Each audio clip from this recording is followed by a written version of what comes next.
아침에 일어났는데 분명 오래 잔 것 같은데도 몸이 무겁고 개운하지 않으신가요?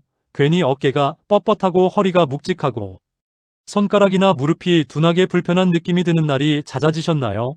많은 분들이 이런 변화를 두고 나이가 들어서 그렇겠지 하고 넘기곤 합니다. 하지만 몸은 늘 같은 신호를 조용히 보내고 있습니다. 피곤이 오래가고 잠이 얕아지고 자잘한 통증이 늘고 회복이 늦어진다면 단순히 나이의 문제가 아니라 몸 안의 균형이 예전 같지 않다는 뜻일 수 있습니다. 그 중심에 자주 놓이는 것이 바로 만성적인 염증 환경입니다. 겉으로 크게 아픈 곳이 없는데도 몸 전체가 늘 편치 않고 작은 불편이 이어지는 상태, 이것이 오래되면 하루의 질이 떨어지고 결국 삶의 리듬까지 흔들리게 됩니다. 많은 분들이 염증이라고 하면 어디가 붓고 빨갛게 달아오르고 열이 나는 모습을 먼저 떠올리십니다. 그런데 몸이 힘들어지는 염증은 꼭 그렇게 드러나지 않습니다. 오히려 더 흔한 것은 겉으로는 티가 크지 않은데 안에서 조용히 오래 이어지는 상태입니다. 자고 일어나도 몸이 덜 풀린 느낌이 들고 별로 무리하지 않았는데도 근육이 쉽게 뻐근하고 감기 하나 걸려도 오래 끌고 상처가 예전보다 늦게 아물고 소화가 예민해지고 잠이 깊지 않은 변화들이 그것입니다. 겉으로 보기에는 하나하나 별일 아닌 것 같지만 이런 신호가 여러 개 겹치기 시작하면 몸은 이미 회복보다 소모 쪽에 더 많은 힘을 쓰고 있을 가능성이 큽니다. 젊을 때는 몸이 참 빨리 돌아옵니다. 조금 피곤해도 쉬고 나면 괜찮아지고 하루쯤 무리해도 다음날 다시 회복됩니다. 몸 안에 생긴 작은 자극과 염증을 그때그때 잘 정리해내기 때문입니다. 그런데 시간이 흐를수록 그 정리 속도가 점점 늦어집니다. 예전에는 금방 지나가던 피로가 오래 남고 잠을 자도 회복이 덜 되고 움직인 뒤 불편함이 며칠씩 이어지기도 합니다. 그러면 사람들은 원래 이런 나이인가 보다 하고 받아들이기 쉽습니다. 하지만 중요한 것은 나이 자체보다 몸 안에서 회복을 마무리하는 힘이 떨어졌다는 점입니다. 염증은 생길 수 있습니다. 문제는 생긴 뒤에 잘 꺼지지 않고 잔열처럼 남는 것입니다. 이 잔열이 쌓이면 어느 날 갑자기 어깨가 굽고 허리가 당기고 무릎이 불편하고 속이 더부룩하고 잠이 얕아지는 식으로 여기저기에서 신호를 보냅니다. 그래서 어떤 날은 딱히 다친 것도 없는데 몸이 전반적으로 성한 데가 없는 것처럼 느껴지기도 합니다. 만성 염증이 무서운 이유는 크게 아프지 않으면서도 꾸준히 에너지를 빼앗기 때문입니다. 몸은 늘 어딘가를 정리하고 방어하고 복구하느라 긴장된 상태를 유지하게 됩니다. 그러면 아침에 일어나도 개운하지 않고 낮에는 이유 없이 처지고 밤에는 피곤한데도 깊이 잠들지 못하는 일이 생깁니다. 몸이 정말 쉬어야 할 때도 쉬는 방향으로 완전히 내려가지 못하는 것입니다. 수면과 염증과 면역은 각각 따로 움직이는 것이 아니라 서로 영향을 주고받습니다. 몸 안이 안정되어야 잠이 깊어지고 잠이 깊어야 회복이 이루어지며 회복이 잘 되어야 염증 환경도 진정됩니다. 그런데 이 고리가 한번 꼬이기 시작하면 작은 피로가 깊은 피로로 이어지고 작은 통증이 오래 남는 통증으로 바뀌게 됩니다.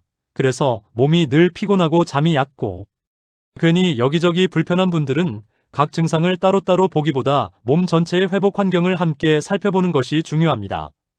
많은 분들이 이런 상태가 되면 무엇을 먹어야 하느냐부터 찾습니다. 몸에 좋다는 영양제도 챙기고 관절에 좋다는 것, 혈관에 좋다는 것, 잠에 좋다는 것도 하나씩 더해봅니다. 그런데도 기대만큼 달라지지 않는 경우가 적지 않습니다. 이유는 분명합니다. 지금 겉으로 드러난 불편만 줄이려 하고 왜 계속 이런 환경이 만들어지는지는 함께 정리하지 못했기 때문입니다. 몸을 편하게 만드는 것과 몸이 자꾸 힘들어지는 구조를 바꾸는 것은 서로 다른 일입니다. 통증이 줄고 붓기가 가라앉는 것만으로 끝나면 잠시 나아졌다가 다시 반복되기 쉽습니다. 반대로 몸 안에서 자꾸 염증이 남게 만드는 생활과 환경을 함께 정리하면 변화는 급하지 않아도 더 오래갑니다. 그래서 중요한 것은 무엇을 하나 더 먹느냐보다 무엇이 몸을 계속 긴장시키고 있는지 찾는 일입니다. 대표적인 것이 수면 부족입니다. 잠이 모자라면 다음날 피곤한 것에서 끝나지 않습니다.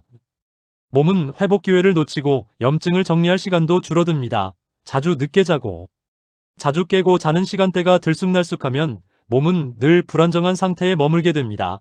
두 번째는 당분이 많은 식사입니다. 단, 음식만 문제가 아닙니다. 달콤한 음료, 달달한 커피, 빵, 과자, 떡, 과일을 한 번에 많이 먹는 습관도 혈당을 크게 흔들 수 있습니다.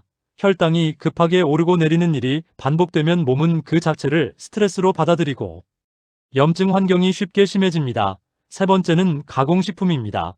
너무 자주 먹는 인스턴트 음식, 튀긴 과하게 가공된 간식은 몸이 편안하게 처리하기 어려운 재료가 많습니다. 이런 음식은 배는 부른데 몸은 개운하지 않은 느낌을 남기고 다음날 더 붓고 더 무거운 상태를 만들기도 합니다.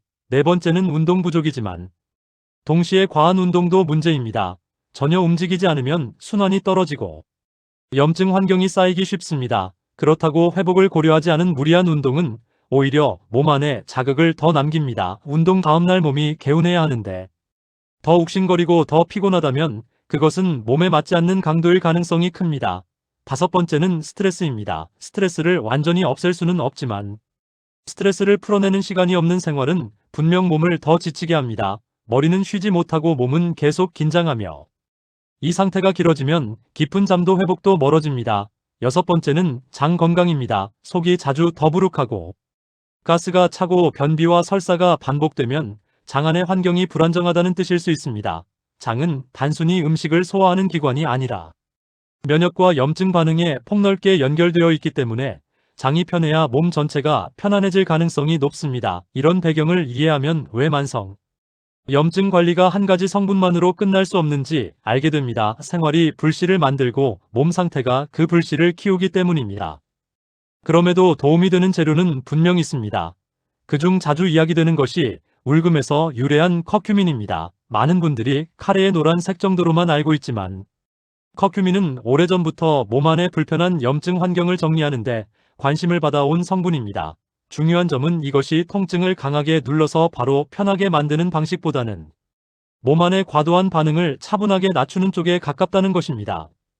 그래서 하루 이틀 만에 극적인 변화를 기대하기보다는 조금씩 누적되는 변화를 보는 것이 더 맞습니다. 아침에 일어날 때 몸의 무거움이 덜하고 자잘한 뻣뻣함이 줄고 괜히 쑤시던 느낌이 완화되는 식으로 서서히 느껴질 수 있습니다. 이런 변화는 대단히 화려하지 않지만 일상에서는 꽤 큰 차이를 만듭니다. 계단을 오를 때 덜 부담스럽고 잠든 뒤 중간에 깨는 횟수가 줄고 아침에 손을 펴거나 허리를 세울 때 덜 불편한 것만으로도 하루가 훨씬 수월해집니다. 다만 울금이나 커큐민은 아무렇게나 먹는다고 다 같은 느낌을 주는 것은 아닙니다. 커큐민은 흡수가 잘 되지 않는 편이라 식사와 함께 먹는 것이 더 낫고 기름기가 어느 정도 있는 식사 뒤가 상대적으로 유리할 수 있습니다. 또한 후추에 들어있는 피페린과 함께 배합된 제품이나 흡수율을 높이도록 설계된 형태가 많이 사용됩니다. 그래서 같은 커큐민이라고 해도 체감이 다른 이유가 생깁니다. 무조건 많이 먹는다고 좋은 것이 아니라 내 몸에 맞게 천천히 시작하는 것이 중요합니다. 속이 예민한 분은 소량부터 시작해 불편감이 없는지 살펴보는 것이 좋고 담낭 질환이 있거나 피가 잘 멍들거나 관련 약을 복용 중인 분은 먼저 전문가와 상담하는 편이 안전합니다. 많은 분들이 함께 궁금해하시는 것이 오메가3과의 차이입니다. 둘은 비슷해 보이지만 느낌이 다를 수 있습니다. 오메가3은 전반적인 염증 반응과 혈관 건강 쪽에서 널리 알려져 있고 붓기나 뻣뻣함이 있는 분들에게 도움을 기대하는 경우가 많습니다. 커큐민은 몸 안에서 자꾸 과하게 이어지는 염증 환경 자체를 차분하게 다루는 쪽으로 생각할 수 있습니다.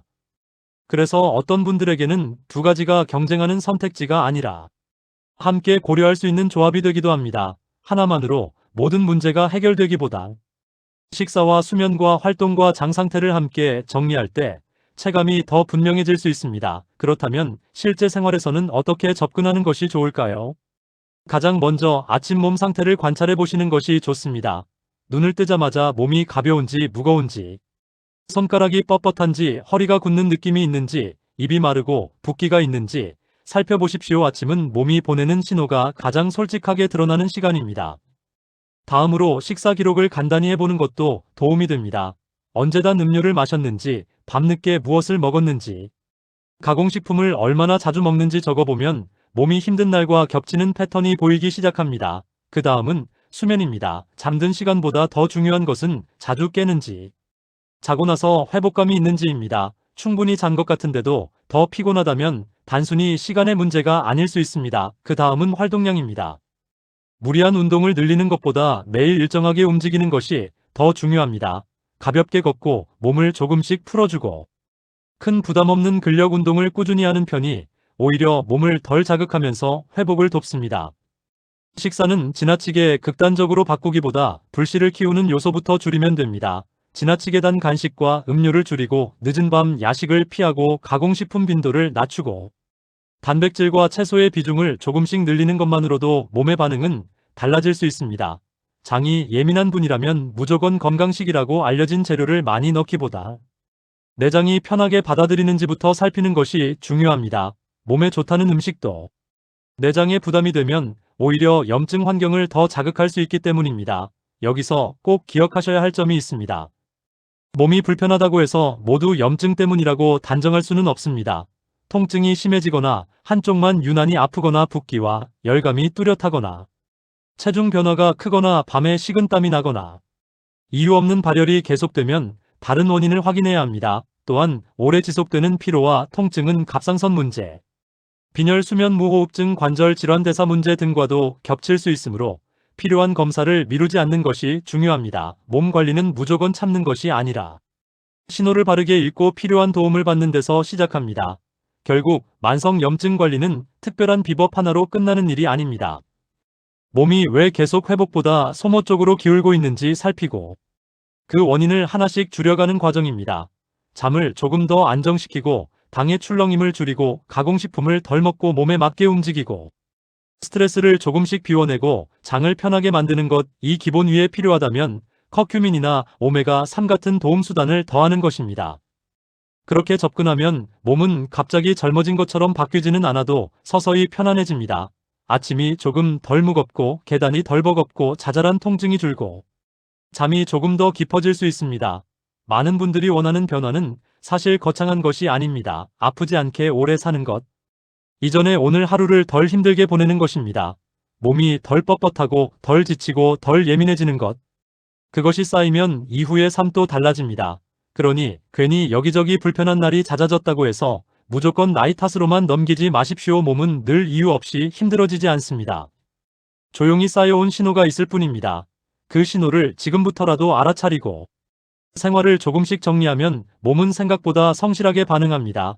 오늘부터 완벽하게 바꾸지 않아도 괜찮습니다. 단, 음료 하나 줄이기, 잠드는 시간 조금 당기기, 늦은 야식 줄이기, 무리한 운동 대신 꾸준한 걷기 시작하기, 속이 편한 식사로 바꾸기, 이 작은 변화들이 불편의 불씨를 줄이는 시작이 됩니다. 몸은 어느 날 갑자기 무너지는 것처럼 보여도 실제로는 오랜 시간의 습관이 쌓여 만든 결과인 경우가 많습니다. 반대로 회복도 마찬가지입니다. 하루아침에 커지지 않지만 하루하루의 선택이 모이면 분명 달라집니다. 오늘 이 이야기를 통해 내 몸이 보내는 피곤함과 얕은 잠과 자잘한 통증을 조금 더 다르게 보게 되셨다면 그것만으로도 충분히 의미가 있습니다. 괜찮은 줄 알고 넘겼던 신호를 다시 들여다보고 몸이 쉬어갈 수 있는 환경을 만들어 주십시오. 그 시작이 빠를수록 이후의 일상은 훨씬 편안해질 수 있습니다. 오늘 내용이 도움이 되셨다면 몸이 힘들다고 느끼는 이유를 단순히 나이로만 넘기지 마시고 내 생활 속에서 무엇이 몸을 계속 지치게 하는지 한번 차분히 살펴보시기 바랍니다. 몸은 매일 작은 대답을 하고 있고 그 대답을 알아듣는 순간부터 관리가 시작됩니다. 무리하지 말고 조급해하지 말고 내 몸이 견딜 수 있는 속도로 하나씩 바꿔가십시오. 그렇게 쌓인 변화는 결국 더 편한 아침과 더 가벼운 하루로 돌아오게 됩니다.